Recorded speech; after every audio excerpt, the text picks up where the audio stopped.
back to the story.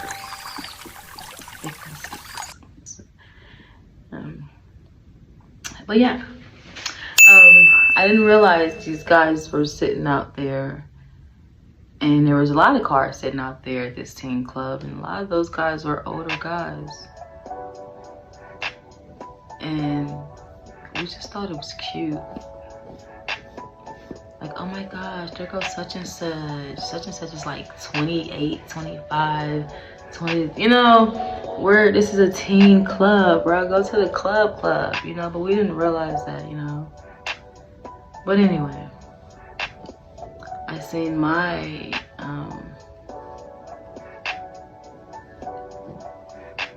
should I say assaultee? I seen my person that victimized me was in a car with my family member, and I like to ask for a ride home, you know. In Tennessee, in my small little town that I'm from, it's normal to jump in the car and say, can I get a ride home from your cousin or your family member or something, you know, at 13, 10, whatever, you know. It was normal.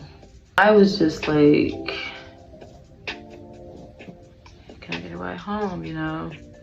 And the fact that I smoked a lot of weed at such a young age, why a lot of people feel like, oh, she was so bad out here and she used to fight and she was fast and did it. I was a tomboy. I was in the streets. I was doing bad things, but I was not having sex. Okay? I didn't give a shit after this. But anyway, I got in the car with this guy. I felt comfortable to get in the car. He gave me a blunt. Everybody was smoking. I thought it was all cool. Pulled over at Temps. Nobody at Temps said, why you got Miss B, little 13-year-old ass in the back seat, getting high. At that time, I was like this. And I was at Temps, I was knocked out. I was like, what the fuck? I didn't think nothing of it because I used to smoke back then, and I used to, it used to take me a minute, you know. I used to get really high off of regular weed because I was a beginner. I was a child. I wasn't like smoking every day, you know. So that's all I thought it was, but I'm to find out it was laced, and I was knocked out. Therapist told me once it was ironic how much love I gave out because I didn't give much to myself. She laughed, like self-love was a sick joke. I chuckled, then cried at home. I had someone tell me once I could not love anyone else until I learned to love myself. This time I got to laugh. This time the sick joke was mine, was me. Might as well wait forever.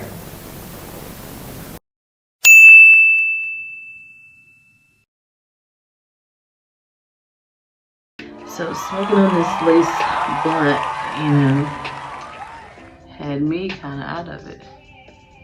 So of course I was out of it, you know. Next thing you know, I wake up.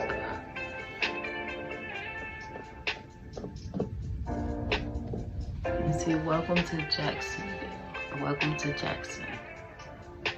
And I'm like, whoa, Kimosabe. As a kid, I was very goofy. I was like, hold up, this nigga must did not know where I stay. I was like, then wasn't we just on the west side, nigga? My house was around the corner. How did we end up in Jackson?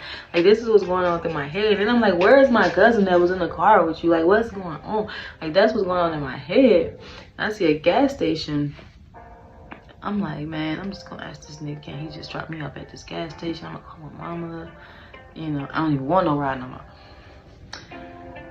As soon as I say that, you know, he proceeds to pull inside these dark ass woods. And I'm like, still not, I'm like, okay, shit, maybe he gotta go make a play, you know? Still not thinking nothing about it. And I'm just like, hey, it's a gas station right there. I can just go call my mom. Because at this point now, I'm like, oh, he on some weird shit. But I still didn't think that he was like, you know? I don't know why I just never thought something like that would happen to me. Weirdos. But yeah, I used to pull into the woods. pulling into the woods to scare me. I said, please let me go. I'm your cousin. And at this point, I'm like, okay, he keeps pulling into these woods. He's on some crazy shit. I said, I'm your cousin. Please, you know, just let me go. I'm gonna go home. I'm not gonna tell nobody nothing. He was like, no, we gotta handle some business first. I was like, business? At the time, I was bad as hell, and I was like selling pills and weed and shit, and we was kind of hitting licks on people too, like, and I was like, did I hit a lick on this nigga before? I was thinking hard. I was like, did we rob this nigga before? Why would this person do this to me? It's not funny, you know, but that's what I was thinking. I was goofy as a kid, but I was scared of shit. I was like, what would make this person want to do this to me? What did I do to him? Did I beat up his sister? Did I do, like, I didn't know. And when he finally stopped the car,